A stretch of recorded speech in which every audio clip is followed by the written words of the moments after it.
restera à ta place. Il y a maintenant Jésus-Christ qui répond. Celui qui restera à ma place sera le pasteur. On a dit allez faire de toutes les nations mes disciples. C'est pourquoi Josué 1:9, la Bible dit fortifie-toi seulement. Dieu fera toujours quelque chose à ce qui lui appartient. C'est pourquoi l'Esprit de Dieu lui-même a rendu témoignage à notre esprit que nous sommes enfants de Dieu. On n'est plus de créatures, on est devenus enfants.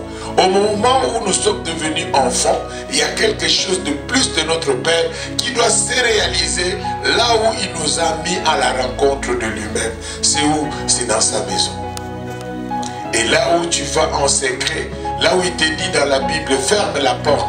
Fermer la porte, ce n'est pas la porte physique. Cela veut dire que sors au détruisement de l'ennemi. Sors là où tu es dans les compétences de penser qu'il n'y a que le négatif. Il y a de ces gens qui pensent que tout est déjà mauvais. Il n'y a rien qui peut avancer. Non, ma soeur. Là où ton intelligence s'arrête, il y a la sagesse de Dieu maintenant qui commence. Il y a un nouveau départ maintenant entre toi et le Seigneur. Maintenant, qui t'attend de tenir bon? Tenir bon, c'est comment? Quand l'ennemi sent que tu es convaincu de sortir à semer, il commence à multiplier les efforts de barrer la route. Amen. Hein? Pour cela, acclamons encore notre Dieu. Pour le respect de la parole, lèvons-nous. Lèvons-nous parce que nous allons déclencher directement la parole de Dieu. Amen. Éternel Dieu Tout-Puissant, nous te bénissons, nous te rendons grâce. Seigneur, maintenant nous voulons écouter ta parole. Sois le seul maître et le seul transformateur de ton peuple qui est venu en ces lieux. Seigneur, sans toi nous ne pouvons rien. En accord avec le Saint-Esprit, Seigneur, lève ton peuple qui s'est mis pour respecter ta parole, afin que tu le parles, chacun selon le contexte de ce qu'il est venu chercher en toi. Toi qui sondes le cœur et le rein, toi qui nous as invités ici dans ta maison, Seigneur, fais quelque chose à ton peuple, au nom de Jésus-Christ. Amen. Le Seigneur vous bénisse. Amen. Bien-aimés dans le Seigneur, la fois passée, la semaine passée, nous avons vraiment sérieusement parlé de la justification et de la sanctification. La justification, Dieu nous a justifiés à l'œuvre de la croix. Il n'y a plus rien qui peut te condamner parce que Jésus-Christ a accepté d'être au bois à cause de toi. Amen. Mais je veux vraiment faire la rétrospection à quelqu'un pour te dire quelque chose avant d'entrer dans la profondeur. La première des choses que je te dirais, tu es le plus meilleur pasteur de tous. Il n'y a aucun pasteur que toi-même. Le pasteur veut dire celui qui entretient le berger. Dans le sens figuré du mot pasteur, cela veut dire celui qui est là pour garder le brebis, que le brebis ne se dérobe pas et contrôler quel est le brebis qui a un problème afin qu'il soit redressé ou traité. Et il compte combien de brebis qui sont tout autour de lui. Amen. Hein? Maintenant, le pasteur, il est comme le berger. Il doit amener tous les brebis à la bergerie. Mais il n'a pas le droit de les manger. Et il n'a pas le droit de le faire du mal. Amen. Hein? Or, le Seigneur nous dit, lorsque nous les servons, nous sommes appelés les doulos. Doulos veut dire quoi? Les esclaves à Jésus-Christ. Donc cela veut dire quand Jésus-Christ voulait se séparer avec ses disciples, la première des choses, il a dit, passez à la table. Et qu'est-ce qu'il a dit? Ils ont demandé, maître, maintenant tu veux partir, qui restera à ta place? Amen. Est-ce que vous m'entendez? Maintenant, quand ils ont demandé qui restera à ta place, il y a maintenant Jésus-Christ qui répond. Celui qui restera à ma place sera le dernier. Amen. Hein? Donc il doit laver le pied de tout le monde, il sera le dernier. Mais aujourd'hui, avec le pastorat, on a changé les choses. Bien-aimés dans le Seigneur, vous êtes des chrétiens avertis. Mieux vaut être un disciple que d'être chrétien.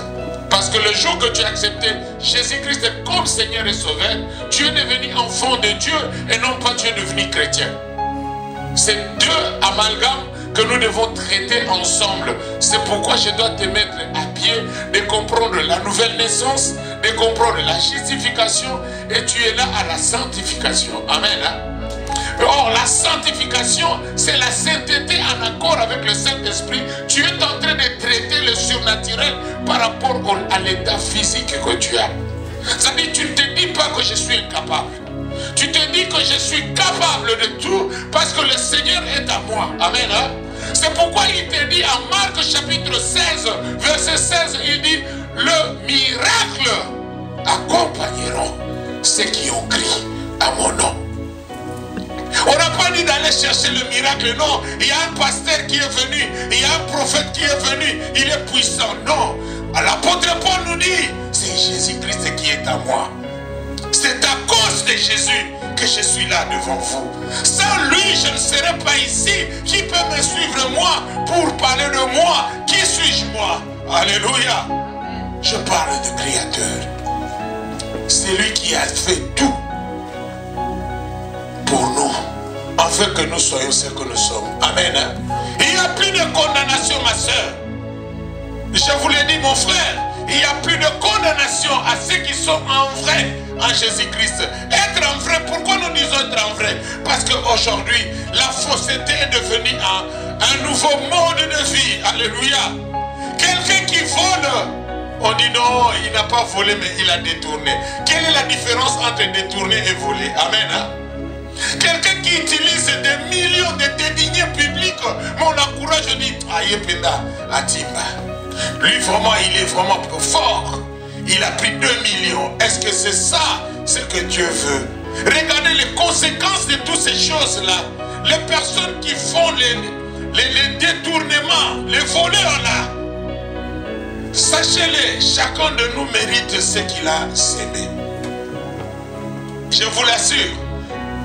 L'homme aura récolté ce qu'il aura semé. La loi de la sémence existe. Dieu même a dit multiplier. La loi de la multiplication, ce n'est pas ce que nous faisons aujourd'hui. Nous sommes au contraire de ce que Dieu a mis brillamment à l'homme. C'est nous qui devons dominer ici sur terre. Mais 80% des gens pensent que, bon, nous sommes des pécheurs, la terre appartient au Kaïsa, là où la terre appartient au diable. Non, bien aimé dans le Seigneur. Genèse chapitre 1er, verset 26. La Bible est claire. Mais si nous implorons Jésus-Christ, Genèse encore, 1er, verset 6. Amen. Dieu lui-même dit, il a retiré son esprit en l'homme. Parce que l'homme est trop charnel. Mais à cause de Jésus-Christ, l'esprit de Dieu est celui qui a fait le rencontre avec l'homme en lui donnant la promesse, en disant à ses disciples, attendez, je vais vous envoyer quoi? Le consolateur. Amen. Et le consolateur, c'est ce que nous avons, le Saint-Esprit. Alléluia. Le Saint-Esprit, Jésus-Christ et le Père, c'est une seule personne. Alléluia. Il n'y en a pas 3. Mais c'est la Trinité. Mais aujourd'hui, on n'a pas ces pages-là pour parler. On ne parle que de la justification à la sanctification. Amen. Amen. Aujourd'hui, l'Église, nous les pasteurs, on ne fait que de publicité sur nous. Venez chez moi. Je vais tu verras quand tu viens chez moi. Et il suffit que je te pose la main. Tu deviens extraordinaire. Amen. On ne parle plus, venez à la maison du Père. On ne parle plus, venez, Jésus-Christ était sur la croix pour toi. Amen. On ne parle que de nous.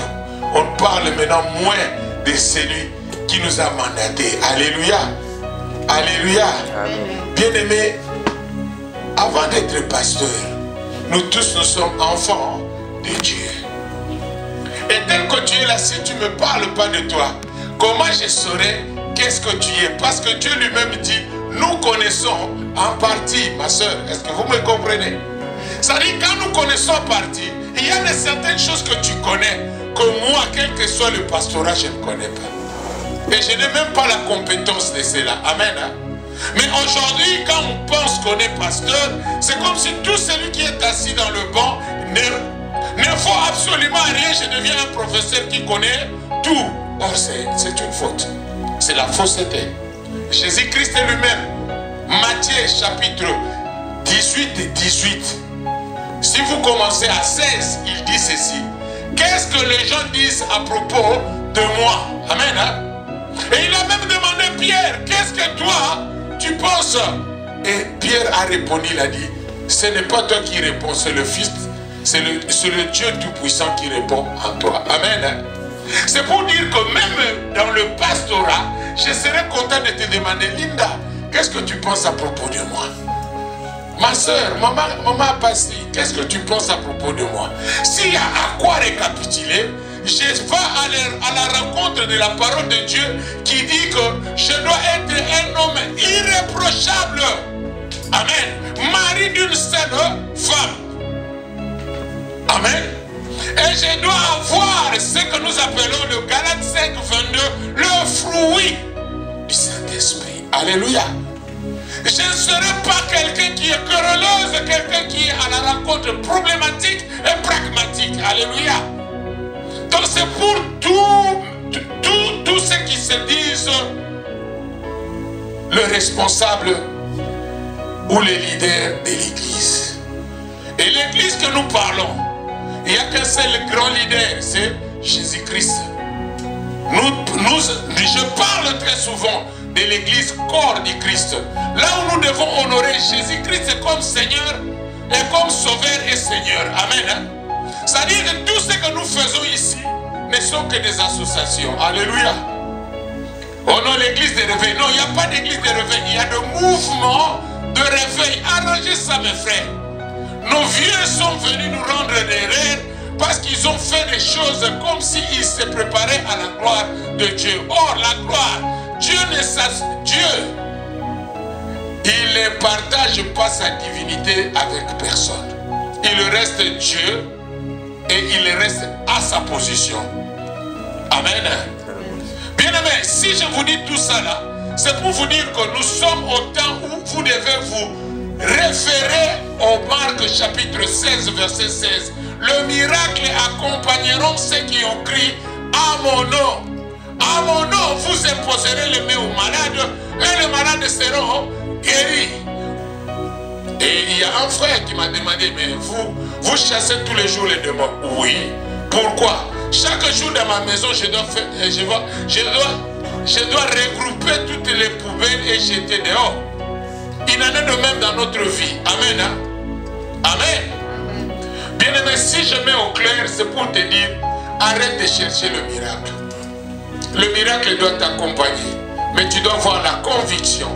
Et tu dois voir aussi ce que nous appelons la foi en toi-même, en disant que Jésus-Christ n'a pas dit j'ai prié pour toi et demain tu as fui les nuits. Non, il disait toujours ta foi t'a sauvé. Amen. Hein? Il n'a jamais dit autre chose. Il n'a jamais dit non, moi, quand vous venez ici, sachez-le que ne fuyez pas. Non, non, non, non. Il dit toujours la foi t'a sauvé. Mais tout le monde que Jésus-Christ avait sauvé, ils l'ont accompagné. Soyez le modèle de Jésus-Christ. Parce qu'un modèle de Jésus-Christ, il y a l'amour. C'est parce que s'il n'avait pas l'amour, il ne pouvait pas être sur la croix. Bien-aimé, je te parle des choses vraies. Et je ne veux pas te donner de baratin pour ça. Mais la vérité en est que toi et moi, nous sommes de la même nature.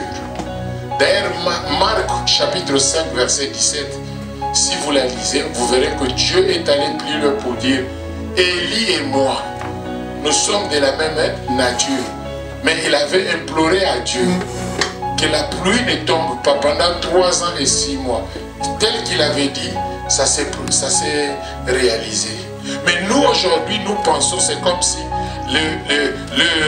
l'Ancien Testament, Dieu écoutait plus qu'aujourd'hui. Non, il a dit, il n'a pas changé.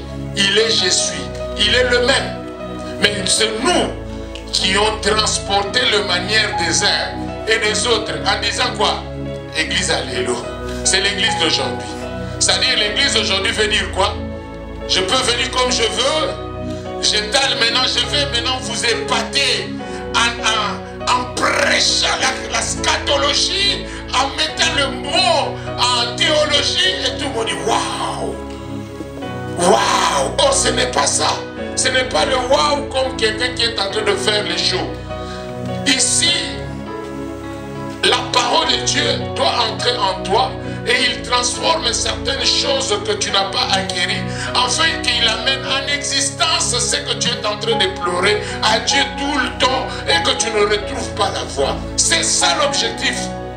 L'objectif n'est pas là pour que je dois te parler séduisement ou comme... Non, non, non, non. C'est le Saint-Esprit qui fait un travail ici. Moi, je ne donne que ce que j'ai. Et le Saint-Esprit transformera en toi l'enseignant par excellence. Il prendra à chacun, il lui donnera sa part. C'est pourquoi lorsque nous sortons, ce n'est pas nous tous qui aurons la même parole. Amen. Hein? Chacun de nous a sa part. Comme tel que je le dis, ce n'est pas moi. La Bible dit, poussé par le Saint-Esprit, les hommes ont parlé de la part de l'Éternel. Moi-même, certaines fois, regardez, je suis venu pour prêcher ça et je vois directement Dieu me remet ici. Demandez à ceux qui sont en train de consolider le Saint-Esprit, te diront que celui qui prépare la matière, c'est pour l'école ou le cours biblique. Mais pour la prédication, c'est Dieu qui fait le choix. Amen. Hein? Et quand Dieu fait le choix, c'est par rapport à quelqu'un qui est ici, qui ne comprenait pas sa place. Ma soeur, mon frère, toi qui m'entends, comprends ta place, que le miracle doit t'accompagner. Tu n'es pas venu consolider, tu n'es pas venu faire la mendicité, mais tu es venu te rencontrer avec l'Éternel, le Tout-Puissant. La solution des solutions, moi je ne te donnerai pas la solution. C'est lui qui donne la solution et c'est lui que je suis en train de te prêcher. C'est Dieu. Amen. Hein? Amen. Amen. Amen. Bien-aimés dans le Seigneur, en accord avec la parole de Dieu, rassurez-vous, vous êtes le premier pasteur. Rassurez-vous, vous êtes le prophète de ta vie. Rassurez-vous, vous êtes l'évangéliste. Et pourquoi? Écoutez bien, la Bible dit ceci. C'est là où maintenant nous allons commencer. La Bible dit en Matthieu chapitre 28 verset 19. Il dit ceci. Faites de toutes les nations des disciples, le baptisant au nom du Père, du Fils et du Saint-Esprit. Amen. Et enseigne-les en observant tout ce que je vous ai prescrit.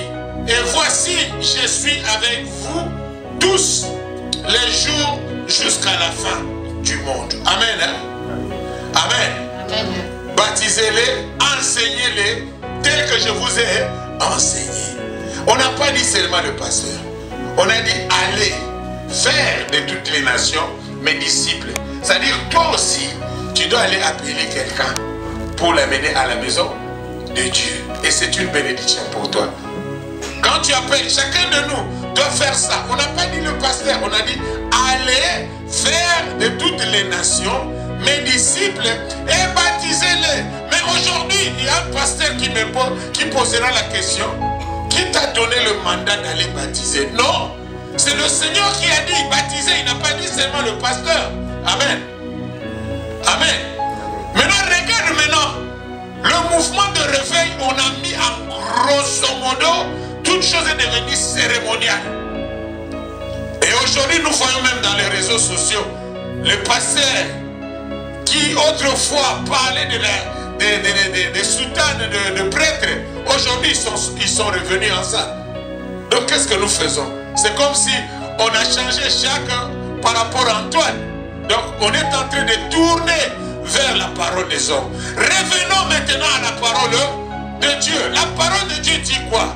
Le miracle accompagneront ceux qui ont crié à mon nom. C'est-à-dire ceux qui ont crié à Jésus-Christ et ceux qui ont le monopole de vivre et de jouir le temps de notre pèlerinage ici sur la terre. Amen. Hein? Et lorsqu'on dit le miracle, on n'a pas dit c'est seulement un groupe de gens qui se disent moi je suis le roi de Dieu. Non, nous sommes tous loin de Dieu parce que nous sommes appelés enfants de Dieu. Le jour que tu as accepté Jésus-Christ comme Seigneur et Sauveur, et tu es entré dans l'eau et tu es sorti, le geste de l'eau veut dire de la mort à la résurrection. Alléluia. Alléluia. Bien-aimés, c'est pour vous dire, réveillons-nous, c'est la parole de Dieu. On a dit le miracle accompagne-nous. Mais pourquoi aujourd'hui l'église est en train de tomber? Pourquoi? Parce que les enfants de Dieu ont changé leur mentalité. Ils suivent des foules et ils suivent très souvent le miracle. Or, même un magicien peut faire le miracle. Amen. Le miracle veut dire quoi? Le mystique. Or, le monde mystique, le Satan est quoi? Le Satan est esprit.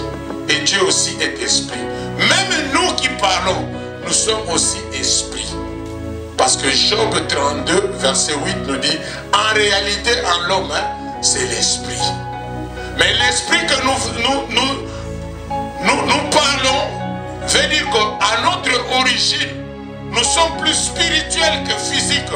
Or, le physique, c'est un corps que Dieu nous a donné pour passer le temps de la pèlerinage pendant le temps que nous sommes en train de nous recueillir, de sortir dans le péché qui dont nos ancêtres avaient commis. Amen. Hein? Est-ce qu'on se comprend bien là? C'est-à-dire que si aujourd'hui nous avons le corps, en esprit nous sommes sortis parce que le péché était entré, et quand le péché nous a dépouillés, automatiquement nous sommes arrivés au point de nous réjouir par rapport à ce que Dieu a fait pour nous racheter. Amen. Hein? Bien-aimé dans le Seigneur, l'Éternel est bon.